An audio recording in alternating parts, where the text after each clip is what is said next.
오늘 하나님께 주시는 말씀을 통해 우리 각자가 우리 공동체도 마찬가지겠지만 우리 각자가 하나님의 은혜를 충만히 누릴 수 있기를 바랍니다. 은혜는 하나님이 우리 인간을 긍휼히 여기는 마음으로부터 부어진 사랑입니다. 우리 인간의 모습과 조건에 개의치 않고 주어진 선물이죠. 죄로 인해 도저히 고침받을 수 없는 저와 여러분을 회복시킬 수 있는 유일한 능력입니다. 아멘. 은혜가 없이는 인간은 존재할 수도 없었고 구원받을 수 없었습니다. 그러므로 우리는 하나님의 은혜에 의지하지 않고는 살아갈 수가 없는 것입니다. 구체적으로 보면 티끌 같은 먼지에 하나님의 은혜로 하나님의 영을 부어 인간인 우리를 만들었습니다. 그리고 부부를 통해 생육하고 번성하게 만들어 나아가십니다. 이 땅에 살아가는 모든 순간순간이 하나님의 은혜의 영역 안에 있습니다. 우리가 하나님을 아는 지식을 가지고 성령으로 지금 예배하는 것, 예수 이름으로 기도하는 것이 하나님의 은혜입니다. 여러분이 이곳에서 성령으로 하나님의 말씀을 감동받는 것, 그것이 하나님의 큰 은혜입니다. 아멘. 우리는 은혜를 참 좋아하지만, 갈망한다고 그렇게 이야기하지만 우리 삶은 조금만 살펴도 참으로 안타까운 점들이 많습니다.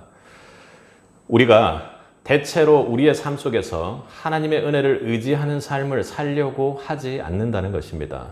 그러한 삶도 참 안타까운데 때로는 아예 하나님의 은혜를 가벼이 여기고 무서운 줄도 모르고 그 은혜를 업신여기며 그것을 의지하는 사람을 때론 마음속으로 조롱하기까지 한다는 것, 그 모습에 우리는 때론 깜짝깜짝 놀라 회개할 때도 있습니다. 자기의 이성과 노력만을 의지하려고 하는 것이 우리 몸에, 우리 육신의 자연스러운 현상입니다. 그것 또한 하나님 은혜가 있어야 되는 줄을 우리는 순간순간 잊어버리죠. 그건 에덴에서부터 이미 하나님의 은혜로는 안 된다는 생각을 하는 인간의 모습을 통해 우리는 그것을 익히 잘 알고 있습니다.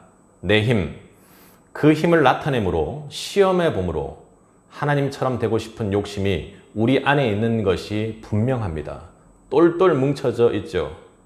그런데 우리가 그렇게 힘을 내서 인류가 하나님 보기에 좋았다면, 우리를 가장 사랑하시는 하나님이 보기에 괜찮았다면 예수님이 이 땅에 오실 이유가 없었을 것입니다.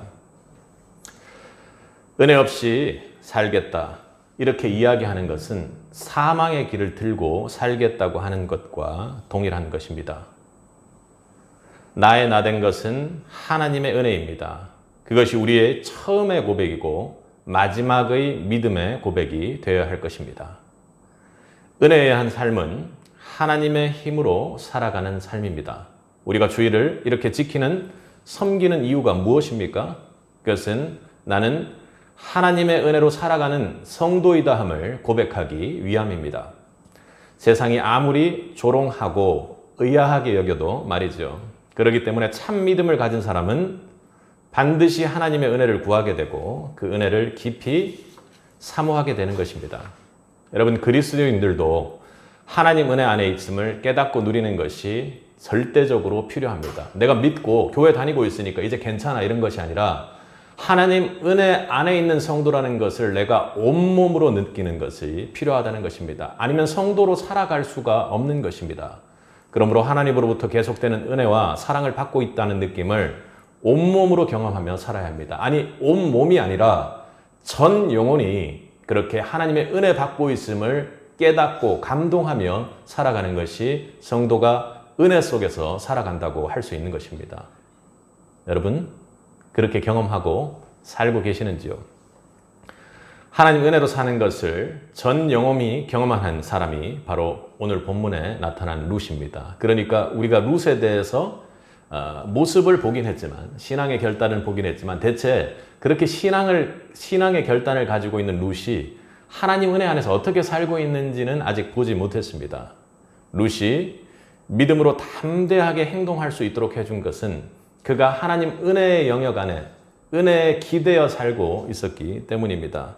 2장 전체는 은혜의 장입니다. 우리 2절을 보면 내가 누구에게 은혜를 입으면, 이렇게 은혜에 대해서 이야기합니다. 그리고 10절을 보면 룻이 보아스의 은혜에 엎드립니다. 어찌하여 내게 은혜를 베푸시며 이렇게 이야기를 합니다. 13절에서는 룻이 이르되 내 주여 내가 당신께 은혜 있기를 원하나이다 이렇게 이야기합니다. 또 20절에서는 나오미가 갑자기 변하여 은혜의 이야기를 며느리와 함께 고백하고 있습니다. 2장 전체가 그렇게 은혜로 구성되어 있습니다. 오늘 베들레헴에서 룻에게 시작과 그 진행과 마침이 모두 은혜임을 우리는 보게 합니다. 오늘 룻의 삶을 통해 우리로 하나님의 은혜를 온몸으로 전 영혼이 깨닫고 누릴 수 있도록 하나님께서 축복하십니다. 여러분, 제가 아이들을 가르치다 보면 열등감에 사로잡혀 있는 친구들이 참 많습니다. 여러분들도 대해보면 그렇죠. 우리 자녀들도 또 그럴지 모릅니다. 그래서 자신은 외모도 성적도 무언가 항상 부족하다고 느끼는 것이죠. 그러니까 그 상태가 남들보다 많고 좋고를 떠나서 그냥 항상 부족하다고 느낍니다. 그리고 다른 사람들이 자신을 좋아하지 않을 거라고 생각하죠. 외모, 성적, 자신의 성실도 등등을 들어서 말이죠. 쓸모없는 사람으로 다른 사람들이 생각할 거라고 말입니다. 이런 친구들에게는 여러분 어떻게 권면하고 기도해 줘야 합니까? 그런 친구들에게 마음의 어려움을 공감해주며 직접적으로 예수님의 복음을 즉시 전할 수 있습니다. 너의 그 모든 것, 네 그 어려운 마음, 네가 부족하다고 생각하는 그 모든 것을 가지고 예수님께서 십자가를 지셨다고, 그분은 그때도 그렇고 지금도 그렇고 너를 여전히 사랑하신다고 말입니다. 그리고 중요한 것이 네가 생각하고 있는 것보다 무조건 넘치도록 그분께서 사랑하고 있다고 말입니다. 그렇게 말해 주어야 할 것입니다. 그게 복음을 아이들에게 깊이 전할 수 있는 기회입니다. 이것이 성경 전체가 우리에게, 아이들에게만 주는 것이 아니라 이것이 성경 전체가 우리에게 주는 하나님의 메시지입니다. 하나님은 우리를 이처럼 사랑하십니다. 아무런 조건도 없이요. 무언가 우리가 괜찮아서 우리가 기도를 열심히 하기에, 무언가 잘 하기에 사랑하시는 분이 아닙니다. 그리고 여러분, 또 반대로 우리가 너무 못나서 무언가를 못해서 그것을 채우기 위해 하나님께서 우리를 사랑하는 것 또한 아닙니다. 그냥 사랑하십니다. 언제나 그렇게 그냥 사랑하시는 것입니다. 나는 지금 아무 조건 없이 하나님의 사랑에 받고 있음을 깨달을 수 있어야 합니다. 우리 8절과 9절을 한번 읽어보겠습니다. 보아스가 룻에게 이르되 내 딸아 들으라. 이삭을 주우러 다른 밭으로 가지 말며 여기서 떠나지 말고 나의 소녀들과 함께 있으라. 그들이 베는 밭을 보고 그들을 따르라. 내가 그 소년들에게 명령하여 너를 건드리지 말라 하였느니라. 목이 마르거든 그릇에 가서 소년들이 기러운 것을 마실지니라 하는지라. 보아스가 룻에게 베푼 은혜가 어떤 것인지를 어떻게 세밀하게 생생하게 소개하고 있습니다. 여러분, 내가 은혜를 받고 있는가를 확인하려면 룻기 2장을 한번 평소에 한번 읽어보십시오. 그럼 오늘 하루 하나님께서 어떻게 나에게 해주셨는지가 생생히 기억날 것입니다. 그 내용을 보면 보아스가 주도권을 가지고 룻에게 먼저 접근해 옴을 알고 있습니다. 5절에 보아스는 사환들에게 먼저 룻을 보고 그녀가 누구인지를 확인했죠. 5절에. 그리고 룻에 대한 관심이 보아스에게 먼저 있었음을 볼 수가 있습니다. 그리고 그것은 잠깐의 관심이 아니었죠. 8절을 보면 룻에게 하는 호칭이 뭡니까? 룻을 따라 이렇게 부릅니다. 이방에서 남편을 잃은 여인, 과부, 당시 사람으로서 인생을 살기 어려운 위치에 있는 여인이었습니다. 그런 여인 룻을 입장에서 보면 이것은 상상하기도 힘든 일이 일어났죠. 그런 후 룻이 그렇게 잠깐 룻을 딸이라고 부르고 넘어가는 것이 아니라 그 밭에서 어떻게 해야 할지를 자세히 알려줍니다. 룻을 보아스는 보아스의 은혜 안에 두었습니다. 소녀들과 함께 있고 소년들이 괴롭히지 못하도록 그렇게 명하지요. 그리고 절대로 여기를 떠나지 말라고 그렇게 당부를 합니다. 보아스의 은혜 안에 있는 룻은 결핍된 상태가 아니라, 가난해서 무언가를 주우러 오는 자가 아니라, 그리고 그 줍는 것도 뺏기게 될까 봐 두려워하는 자가 아니라 거기에서 평안을 얻었습니다. 또한 그녀의 오늘 이삭 죽기 과정에서 일어날 모든 부족을 물까지 준비해 주는 분이 하나님입니다. 베들레헴의 유력자 보아스가 과부이며 이방 여자인 룻에게 베푼 행위를 은혜라는 말 외에는 그 어떤 것으로도 설명할 길이 없습니다. 룻을 향해 은혜를 베푼 보아스는 우리에게 은혜를 베푸시는 하나님의 모습을 생각나게 합니다. 하나님이 룻과 같은 처지에 있던 우리에게 상상할 수 없는 은혜를 주셨습니다. 그분은 우리를 먼저 사랑하셨습니다. 우리의 사랑의 조건으로 우리에게 오신 것이 아니었죠. 우리에 대한 먼저 사랑으로 십자가의 은혜를 허락하였습니다. 그분의 우리에 대한 사랑은 즉흥적인 사랑이 아니었습니다. 창세전부터 우리를 사랑하시고 우리를 향한 모든 세부의 계획들을 가지고 있었던 것입니다.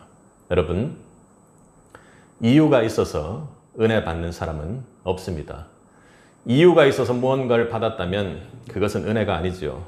그런데 우리는 보통 우리가 은혜 안에서 하나님의 복을 받을 때 그런 만한 이유가 있어서 복을 받는다고 착각합니다.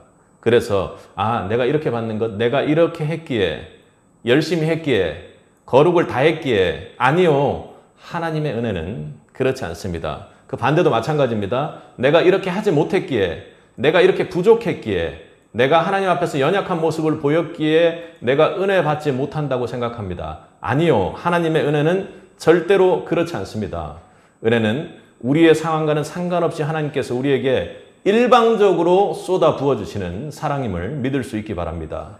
또 내가 기도를 열심히 했기에, 말씀을 충실히 읽었기에, 말씀대로 평생을 살았기에. 아니요. 우리가 죄인 되었을 때 하나님께서 십자가의 은혜를 주심으로 우리에 대한 사랑을 쏟아 부어주셨습니다. 쉬지 않고 하나님께서 주시는 복입니다. 그것을 깨달아야 할 것입니다. 받기 싫어하면 끌어와서라도 은혜를 주시는 분이 하나님임을 믿을 수 있기 바랍니다. 극단적으로 말입니다. 우리 10절을 함께 읽도록 하겠습니다. 함께 읽겠습니다. 룻이 엎드려 얼굴을 땅에 대고 절하며 나는 이방의 여인을 당신이 어찌하여 내게 은혜를 베푸시며 나를 돌보시나이까 하니. 룻이 엎드려 얼굴을 땅에 대었습니다. 절을 했습니다. 그리고 어찌 이방 여인에게, 어찌 받을 자격이 없는 저에게 은혜를 베푸시며 나를 돌보십니까 하고 이야기합니다. 룻은 은혜가 무엇인지를 아는 여인이었고 은혜의 보살핌을 믿는 자였습니다. 그녀는 자신의 은혜 받을 자격이 없는 여인임을 철저히 깨닫고 있었죠. 그래서 더욱 은혜 베푼 자 앞에서 자신을 철저히 엎드려 낮출 수밖에 없었고, 그리고 그 은혜를 더욱 감사할 수밖에 없었습니다.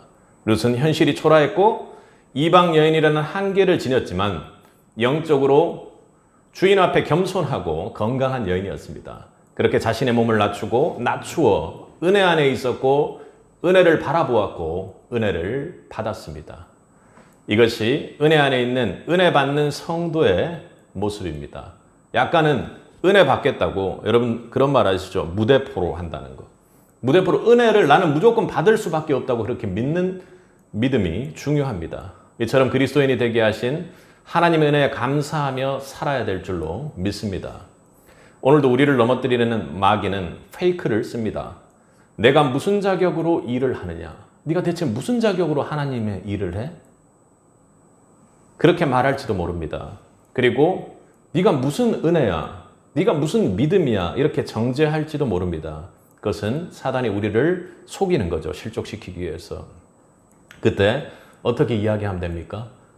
그래, 나 자격 없지. 나 원래 자격 없어. 그런데 내게는 주님의 십자가가 있지. 나는 그거 믿으니까 무조건 은혜 받는 사람이야 하고 싸워 이길 수 있길 바랍니다. 그리스도인이 된 것은 내가 받을 자격 없는 죄인일 때 주님께서 먼저 오셔서 나를 부르시고 예수님의 이름으로 십자가로 용서해 주셨다는 것을 뜻합니다. 여러분, 그것을 믿고 붙잡고 있는 사람들이 아닙니까? 그러기에 언제고 어떤 상황 속에서도 하나님의 조건 없는 은혜를 받을 자가 여러분들입니다. 우리가 하나님 은혜에 대해 룻처럼 반응하기를 축복합니다. 제가 받을 자격이 없기에 내가 어떤 상황이어도 하나님께서 나에게 은혜 주신다는 믿음으로 나를 낮추시기 바랍니다. 나를 낮추고 이 자격 없이 받은 은혜를 자랑하면서 사는 것이 은혜 안에 사는 것입니다. 그러니까 내가 자격이 없음에도 불구하고 하나님께서 은혜를 주셨다고 하나님의 은혜를 자랑하는 자들이 우리 세빛이 되기를 바랍니다. 받을 자격 없는 나에게 하나님께서 먼저 일방적으로 은혜조차도 거부하고 그렇게 죄인된 우리를 끌어 은혜의 자리에 놓아놓는 그런 분임을 여러분 믿을 수 있길 바랍니다. 그것이 은혜입니다.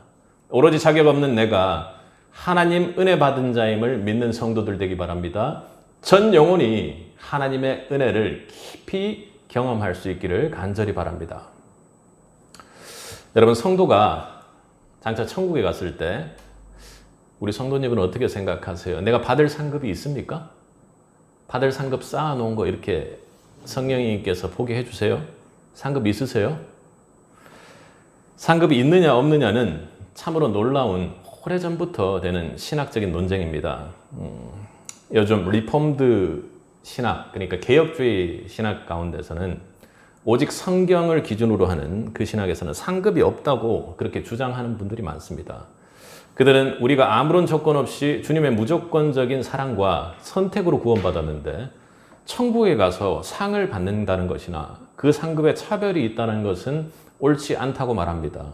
그들은 우리가 구원받는 것과 천국에 가는 것 자체가 최고의 상급이라고 주장합니다. 아멘, 맞는 말입니다. 상급이 따로 있는 것이 아니라 구원받아 천국에 가는 것 자체가 최고의 상급이기 때문에 그보다 더한 상이 어디 있느냐 하는 것입니다. 상당히 일리가 있고 논리적인 주장입니다. 그러나 여기에 반대하는 분들의 주장도 만만치 않습니다. 주님을 위하여 세상의 모든 것을 헌신한 사람, 복음 때문에 세상에 핍박받은 사람, 끄트머리에서 선교하시는 분들, 복음을 위해 순교하시는 분들, 이런 분들과 최소의 헌신, 최소의 봉사, 그리고 최소의 희생을 하는 사람들, 그리고 나를 중히 여기고 나머지를 희생하고 헌신하는 사람들은 똑같은 대접을 받는다는 것 좀 의문스럽긴 합니다. 많이 수고하지 못했으니 푸대접을 받아야 한다는 것은 매우 잘못되었지만 그렇다고 수고했으니 대접받아야 한다는 생각도 문제입니다. 그러나 분명한 것은 주님과 교회를 위하여 많이 수고하고 애쓰는 분들을 더욱 섬기는 것은 옳고 교회가 해야 될 사명 중에서 매우 중요한 것이라고 생각합니다. 하나님 매우 기뻐하십니다. 여러분 생각해 보십시오. 여러분 자녀가 뭔가 학교에서 왕따를 당하고 어려움을 겪고 있는데 어떤 친구가 나타나서 그 일을 해결해 주었다고 생각해 보십시오. 우리 아이가 그런 상황에 있는데 어떤 선생님께서 우리 아이를 돌봐주시고 지켜주시고 해결해 주셨다면 그 선생님을 향해서 어떻게 하시겠습니까? 내가 가지고 있는 무언가를 다 팔아서라도 그 선생님께 무언가를 드리고 싶어서 우리의 마음이 뛰고 감사함으로 넘치지 않겠습니까? 그건 하나님도 마찬가지입니다. 하나님의 자녀된 우리에게 누군가가 핍박하고 있을 때 그 핍박을 참고 이겨내고 하나님의 사랑과 그 뜻을 전하는 사람을 섬기는 자들, 그리고 그분들을 대접하는 자들을 하나님은 기뻐하시고 그리고 상 주실 줄로 믿습니다. 저라도 그들에게 뭔가 상을 드리고 싶은 심정입니다. 그건 누구나 마찬가지일 것입니다. 그런데 주님은 오죽하시겠습니까? 저는 오늘 본문의 구절이 주님의 마음을 받은 대표적인 답이 되는 구절이 되리라고 생각합니다. 우리 11절과 12절을 함께 읽겠습니다. 보아스가 그에게 대답하여 이르되 내 남편이 죽음으로 내가 시어머니에게 행한 모든 것과 내 부모와 몸을 떠나기 전에 알지 못하던 백성에게 온 일이 내게 분명히 알려졌느니라. 여호와께서 내게 하는 일을 보답하시기를 원하며 이스라엘의 하나님 여호와께서 그의 날개 아래 보호를 받으러 온 내게 온전한 상 주시기를 원하노라 하는지라. 그러니까 부모를 공경하고 고국을 떠나온 일이 분명히 알려지고 그리고 여호와께서 그 행한 일을 보답하시기를 원하며 여호와 하나님 앞에 은혜 받기 위해 보호받기 위해 온 것을 다 알고 있으며 그 때문에 온전한 상 주시길 원한다고 이렇게 말씀하고 있습니다. 믿음을 보응해 주시고 상 주시는 하나님은 하나님을 믿는 신앙의 가장 중요한 원리입니다. 그 중요한 원리를 가지고 지금 이 시대가 교회가 사탄의 꾀임에 빠져서 다르게 활용하고 있기 때문에 그것이 문제이죠. 믿음으로 하나님께 나오는 사람을 하나님께서는 분명히 알고 계시고 믿음의 행위를 반드시 갚아주십니다. 먼저 룻은 믿음으로 하나님 계명에 의지했습니다. 남편이 죽은 후 시므를 어떻게 공경했는가를 알고 있다고 했습니다. 재산도 없는 어머니, 죽은 남편의 어머니라고 얼마든지 무시할 수 있었습니다. 룻의 행위가 보아스와 그의 하나님을 감동시킨 것이지요. 부모 공경은 하나님께서 세우신 대인 계명의 첫 번째입니다. 룻은 하나님을 믿는 신앙 안에서 부모를 향한 그 사랑을 실천했던 사람이죠. 그런 룻을 하나님이 마음에 두셨고 은혜를 베푸신 것입니다. 하나님께서 허락하신 부모 공경의 복을 여러분 놓치지 마시기 바랍니다. 그러니까 효를 강조하는 것이 아니라 하나님 뜻 안에서 룻을 좀 상상을 해보면 자신이 부모를 어떻게 공경하고 이렇게 하는지를 모압 땅에서 몰랐다면 하나님의 계명 중에 내 부모를 공경하라는 그 말씀 때문에 그 계명에 의지해서 룻이 움직였을 가능성이 있다라는 것이죠. 그리고 룻의 믿음으로 룻은 옛 삶을 버리고 하나님께로 나아갔습니다. 어떻게 옛 삶을 버리고 하나님께 왔는지를 우리는 분명히 알고 있습니다. 룻은 모압을 떠나 이스라엘 땅으로 들어갔죠. 룻의 결단은 우리가 가장 위대한 신앙, 여인의 가장 위대한 신앙 고백 중 하나라고 어머니의 하나님이 나의 하나님이다 하고 그렇게 고백하고 1장 16절 17절에서 밝힌 것처럼 하나님을 믿는 믿음과 헌신 때문에 그렇게 나아갔던 것입니다. 룻도 인간적으로는 친정과 익숙한 고국 땅에 남기를 원했을 수 있습니다. 그 육신이 그렇게 원했을 수 있죠. 그러나 그것을 떠나지 않고는 하나님께로 나아갈 수가 없습니다. 그래서 조국을 떠나 알지 못하던 하나님 백성 속으로 들어간 것이죠. 이것이 룻이 은혜를 누리게 하는 믿음의 시작이었던 것입니다. 여러분, 믿음으로 사는 것은 그렇게 물리적인 땅을 떠나 이민하는 것을 말하는 것이 아닙니다. 그리고 단순히 이웃을 돕는 것을 말하는 것이 아니죠. 자신의 전 존재를 하나님께 그리고 말씀에 완전히 의탁시키는 것입니다. 다시 한번 믿음으로 산다는 것은 은혜 안에 믿음을 받는다는 것은 자신의 존재를 하나님께 그리고 하나님 말씀에 완전히 의탁시키는 것을 말합니다. 그런 사람을 하나님은 분명히 알고 계시고 은혜를 베풀어 주신다고 오늘 보아스가 이야기하는 것입니다. 보아스의 축복은 하나님의 약속입니다. 보아스는 룻의 행위에 대해 이스라엘 하나님 여호와의 날개 아래 보호받으러 온 행위라고 이렇게 얘기합니다. 우리가 어떻게 살아야 되는지를 단적으로 집약적으로 말하는 것이 여기에 있습니다. 여러분 어떻게 은혜 안에 살면 돼요? 이스라엘 하나님 여호와의 날개 아래 보호를 받으러 온 믿음의 행위를 하는 여러분이 되시기를 축복합니다. 이런 믿음으로 나아가는 자에게 하나님은 보응해 주실 뿐만 아니라 상 주심으로 더욱 큰 은혜를 베푸신다는 것입니다.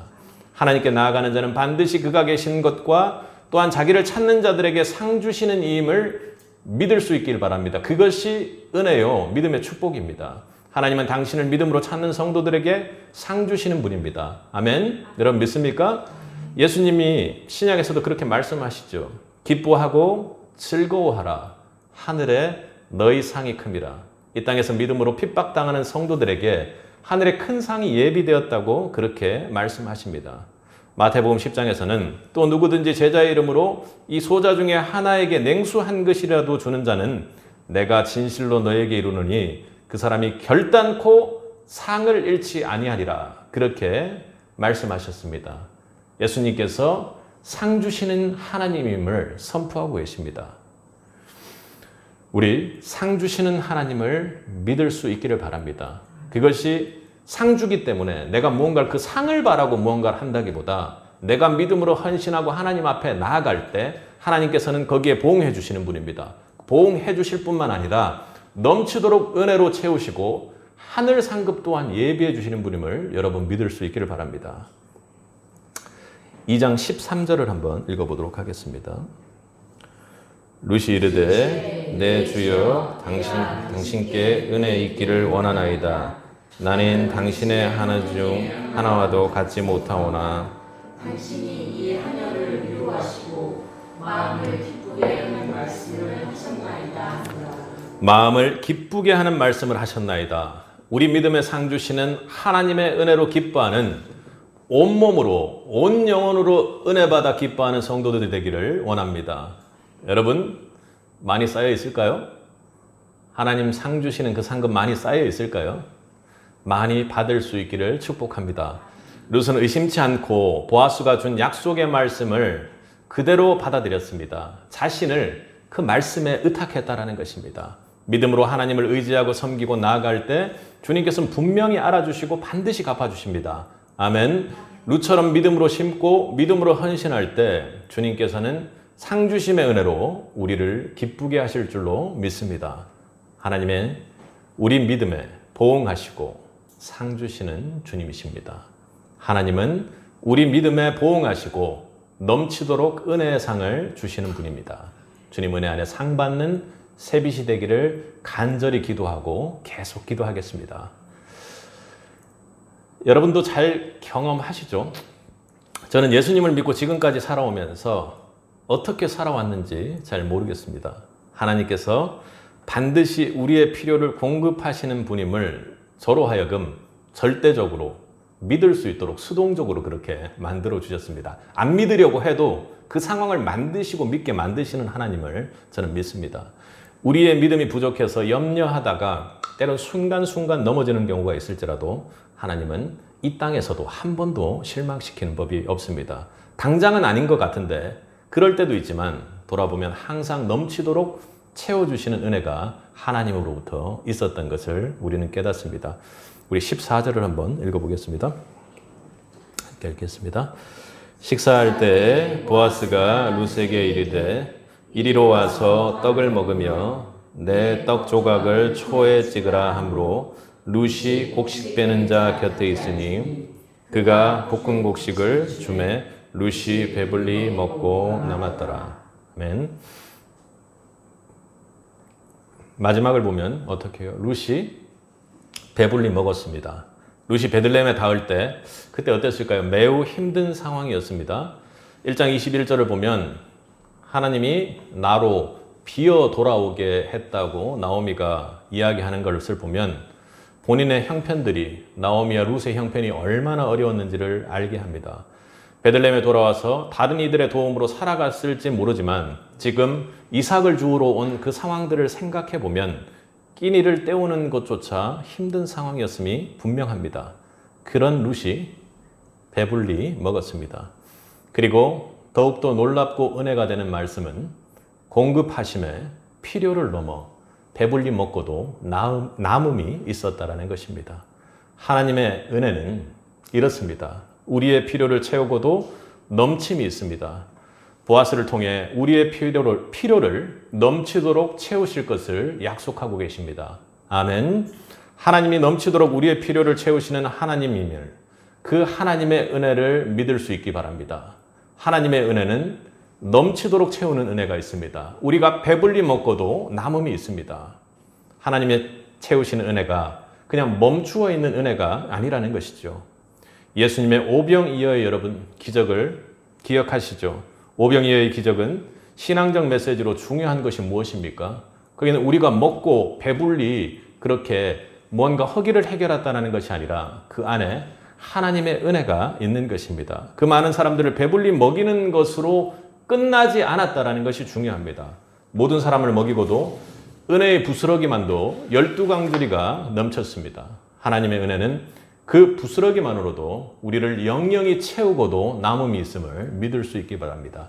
하나님의 채움은 하나님의 은혜는 한 번으로 끝나는 것이 아니라 끝까지 책임지는 은혜임을 여러분 가슴속에 새기십시오. 우리 15절과 16절을 읽겠습니다. 룻이 이삭을 주우러 일어날 때 보아스가 자기 수면들에게 명령하였는데 그에게 곡식 단 사이에서 죽게 하고 책망하지 말며 또 그를 위하여 곡식 다발에서 조금씩 뽑아와서 그에게 죽게 하고 훔치지 말라 하니라. 아멘. 이렇게 복잡하게 썼다고 그냥 귀찮게 넘어가시지 마시고 그 상황들을 잘 생각해서 읽어보시면 하나님께서 큰 은혜를 주십니다. 여러분, 떨어진 이삭만 주어서는 어떻습니까? 공사하다가 이삭이 떨어졌어요. 그 이삭을 주어서 그 많은 사람들이 지금 죽어가는 상황입니다. 그 상황에서 그 이삭만 주어서 허기를 때울 수가 있을까요? 지금 현재는 배부릅니다. 지금 현재 보아스는 배불리 먹이는 데만 그친 것이 아니죠. 보아스는 일꾼들에게 지금 특명을 내리네요. 곡식 단 사이에서 죽게 했습니다. 일꾼들의 손에 있는 곡식을 어떻게 해요? 의도적으로 조금씩 흘려주라고 이야기하는 것이죠. 절대 그것을 주울 때 꾸짖지 말라고도 합니다. 이 상황을 여러분 그림으로 그려보면 보아스가 소녀들 가운데서 가장 앞서 주울 수 있도록 허락해주고 그리고 주워 하면서 곡식을 계속 흘려주는 그 상황 생각해 보십시오. 이건 좀 아니지 않습니까? 이건 상황을 생각해 보면 너무나도 웃긴 사실 인위적으로 곡식을 이렇게 막 흘려주면서 이렇게 죽고 이렇게 따라오도록 하는 것입니다. 어떻습니까? 뽑아서 그냥 주는 것 아닙니까? 그냥 먹이려고 그냥 곡식을 퍼주는 것 아닙니까? 여러분, 이런 게 어째서 가능한 것일까요? 이런 게 어째서 가능한 것입니까? 하나님의 은혜가 바로 이러한 방식입니다. 하나님이 우리 성도를 대하는 방식, 그것 바로 은혜입니다. 여러분, 품꾼의 비유를 잘 아시죠? 포도원 품꾼이 일꾼을 구하기 위해서 포도원에서 일꾼을 구하러 나갔다가 일꾼을 구하는데 당장 여러 명을 구하지 않은 상황이어서 파트를 나누어서 시간대별로 품꾼을 구하지 않습니까? 근데 품삯을 정리할 때 어떻게 하죠? 처음에 늦게 온 사람에게 한 100만 원 정도의 품삯을 줬습니다. 아니, 한 1000만 원 정도의 품삯을 준 거죠. 엄청나게 큰 돈을 줬습니다. 늦게 온 사람에게. 그러니까 일찍 온 사람이 느낌이 어때요? 야, 이게 웬일이야? 저기가 1000만 원이면 1억? 혹 10억? 아침 꼭두새벽부터 온 나는 대체 얼마를 받는 거야 하고 그렇게 기대했습니다. 그런데 어땠어요? 똑같이 1000만 원 받았습니다. 늦게 온 사람이라 일찍 온 사람이라 일찍 온 사람은 매우 불공평하게 느꼈을 것입니다. 그렇지 않겠어요? 여러분이 일찍 온 품꾼이라면 어떻게 하겠습니까? 말도 안 된다고 소리치면서 난리를 하고 1000만을 받고서도 화를 냈을 것입니다. 여러분, 근데 만약에 그게 우리 가족들이라면 어떻습니까? 내 아내가 먼저 왔어요. 내 남편이 늦게 온 사람입니다. 우리 아버지가 늦게 왔어요. 내 자녀가 늦게 온 아이입니다. 그럼 어떻게 해요? 1000만 원을 주건 1억을 주건 같이 주건 언제든지 공평하다고 느끼는 게 우리 모습일 것입니다. 그렇지 않겠습니까? 우리 성도님, 그 주한이가 늦게 온 품꾼이에요. 근데 성도님도 1000만 원, 주한이도 1000만 원 주면 어떻게 생각하겠습니까? 야, 이 1000만 원을 어떻게 이렇게 많이 줄 수가 있는 생각에 우리는 포커스를 맞추고 집중하게 됩니다. 그런데요, 다른 사람이라면 내가 적게 받은 것을 생각하게 되지요. 하나님의 방식, 천국의 계산 방식이 그렇다는 것입니다. 이 모든 것이 그 품꾼을 가족으로 대한다면 달라진다는 것입니다. 앞서 보면 식사할 때 보아스는 자기의 떡을 룻에게 그냥 건네줄 수 있습니다. 그래, 먹어라. 이 떡을 먹어라. 저 떡을 던져가지고 쟤들에게 먹여서 먹일 수 있도록 배불리 먹도록 그렇게 해주어라. 그렇게 해도 될 것입니다. 그러나 그렇게 하지 않았죠. 14절을 보면 식사할 때 보아스가 룻에게 이르되 이리로 와서 떡을 먹고 내가 떡 조각을 초에 찍으라고 이렇게 이야기를 합니다. 가까이 와서 함께 밥 먹기를 원했다라는 것입니다. 왜 그랬습니까? 도저히 이해할 수 없는 상황이지만 분명히 룻을 이미 한 가족으로 인정하고 사랑했기 때문입니다. 8절에서 이미 보아스는 룻을 어떻게 해요?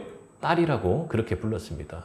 보아스는 이미 룻을 자신의 가족으로 대했던 것이죠.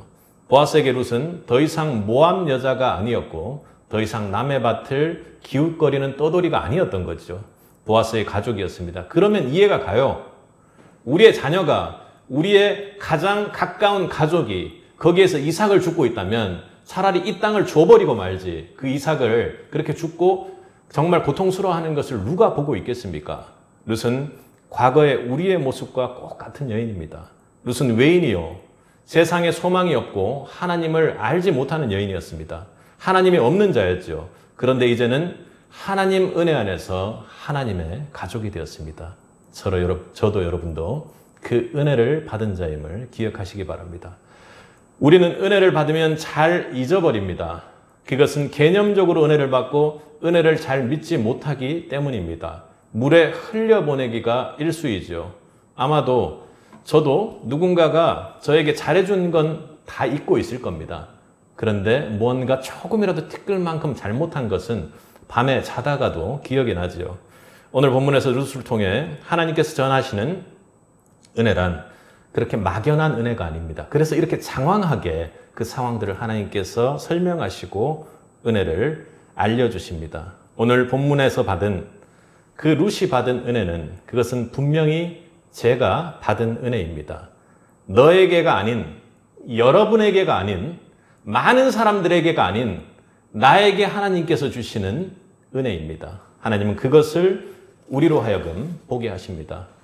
저는 십자가상에 주님을 만나면서 믿으면서 그 사랑과 은혜를 알게 되었습니다.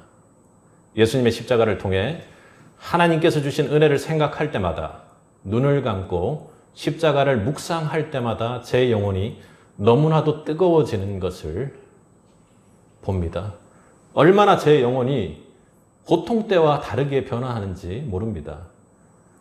형편없는 죄인인 제가 예수 이름에 목소리가 떨리고 십자가의 몸이 뜨거워지며 십자가 은혜에 눈물을 흘릴 수밖에 없는 벅찬 마음이 됩니다. 교만의 선봉에선 제가 십자가 앞에 아무것도 자랑할 것이 없다는 것을 깨닫게 된다는 것은 정말로 신비한 일이 아닐 수가 없습니다. 그것은 너무나도 신비로운 은혜입니다. 그리고 세상의 계산에 빠르던 제가 하늘 상급을 놓고 씨름을 하다니요. 내 눈앞에 보이는, 내 눈앞에 놓여질 상급에만 집중하던 제가 하늘 상급을 놓고 믿음으로 씨름하는 것을 보면 그 은혜는 지금도 더욱 놀랍습니다. 제가 보고도 믿을 수가 없는 은혜입니다. 그리고 저 같은 죄인을 자녀 삼으시는 하나님이 이해는 안 가지만 믿어진다는 것은 정말로 너무나도 근사한 일이 아닐 수가 없습니다. 이 땅에서 살면서 가장 존귀한 은혜요, 가장 근사한 은혜며 내가 영영히 추구하고 싶은 은혜입니다. 그 은혜는 분명히 오늘 룻이 누리며 또 받기를 원하는 하나님의 은혜임이 분명합니다. 저는 그래서 하나님의 은혜를 더욱 사모할 수밖에 없습니다. 은혜를 더욱 사모하지 않을 수가 없습니다. 사랑하는 성도 여러분, 은혜 밖으로 돌아가지 마시기 바랍니다. 은혜를 사모하시기 바랍니다. 은혜에 더욱 가까이 가시기 바랍니다. 은혜 밖으로 절대로 나가지 않겠다고 여러분 버티고 견디시기 바랍니다. 은혜와 사랑이 여러분 가슴 가운데 묵상되어서 떨리고 영혼이 뜨겁게 바뀌는 은혜가 있기를 바랍니다. 전 영혼이 은혜를 경험하는 자가 되기를 간절히 기도합니다. 은혜를 받아 이 땅에서 그 삶을 누릴 줄 아는 사람들이 되길 바랍니다. 낮추어서 나는 받을 자격이 없는 자인데 하나님께서 언제나 은혜 주시는 것을 믿는 자들이 세빛의 성도들 되기를 바랍니다. 그리고 은혜를 하늘 상급으로 쌓아둘 줄 아는 사람이 되기를 또한 바랍니다. 그러기 위해 우리 또 하나 하나님 은혜를 보답하는 자가 되기 바랍니다. 여호와께서 내게 주신 모든 은혜를 무엇으로 보답할꼬? 다윗의 노래입니다. 구원의 은혜를 받은 다윗이, 전 영혼을 구원받은 그 다윗이 하나님의 나라의 길을, 그리고 영원한 성전으로 나아갈 수 있는 길을 열게 된 다윗이 하나님 은혜를 어떻게 보답해야 할 것인가를 노래합니다. 저는 은혜에 관해서 이 성경 구절을 참 좋아합니다. 왜냐하면 거기에는 전 영혼으로 은혜 받아 하나님 자녀된 자들만이 느낄 수 있는 은혜에 관한 깊은 고민 소리가 들리기 때문입니다. 전 영혼을 하나님께 내어드리고 하나님 앞에 은혜 받은 자들만이 하는 고민이 거기에 있다라는 것입니다. 성공의 한 주교는 여호와께서 내게 주신 모든 이 은혜를 무엇으로 보답할꼬라는 이 말씀을 평생 매일 외우면서 자신이 이 땅에서 할 일이 무엇인지를 매일 묻고 그 깨달음에 변화 주는 은혜를 통해서 살았다고 합니다. 여러분, 그렇다고 우리가 받은 하나님의 은혜, 갚을 수 있는 은혜는 아닙니다. 그건 이 땅의 계산으로는 할 수 없는 방식입니다. 그렇기에 제가 받은 은혜를 주신 분이 매우 확실히 분명히 확신하건대 나의 아버지가 분명합니다. 우리는 세상적 고민으로 담짬을 이루지 못하지요. 그리고 세상의 유익을 얻기 위해, 세상의 무언가를 알기 위해 담짬을 설치면서도 그렇게 나아갑니다. 그러나 은혜 안에 있는 성도라면 도저히 갚을 수 없는 은혜를 갚을 고민하는 삶을 사는데 이 땅의 것을 온전히 헌신하는 성도들이 되기를 바랍니다. 그렇게 은혜 안에 은혜 받은 성도가, 은혜 받을 성도가 은혜 갚을 고민을 하는 인생으로 산다는 것은 고민과 염려가 아니라 십자가 은혜 받은 자로서 영적 기쁨을 전 영혼이 온몸으로 느낄 수 있는 유일한 방법임을 믿습니다. 자격 없는 내가 받은 하나님의 은혜를 더욱 사모하기 바랍니다. 예수를 믿는 믿음만으로도 상 주시는 하나님의 은혜를 바라보시기 바랍니다. 그분이 나를 자녀 삼기 위해 십자가에 쏟아부으신 그 은혜를 아는 사람만이 참 성도입니다. 그 은혜 안에 있는 자만이 참 성도입니다. 그것만이 구원의 길로 갈 수 있는 능력입니다.